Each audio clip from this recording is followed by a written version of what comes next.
আপনারা দেখছেন Bankura TV breaking news. Bankura টিভিতে আপনাদের স্বাগতম। বাঁকুড়া টিভির chief editor the tiger journalist দাদা উত্তম দে তুলে ধরছি পশ্চিমবাংলার দুর্গোৎসবের একটি গুরুত্বপূর্ণ ব্রেকিং নিউজ।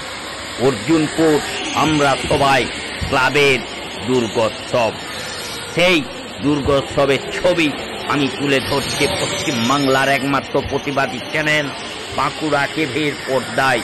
দেখতে থাকুন সেই অর্জুনপুর আমরা সবাই ক্লাবের যে দুর্গোৎসব, অভিনব দুর্গোৎসবের ছবি।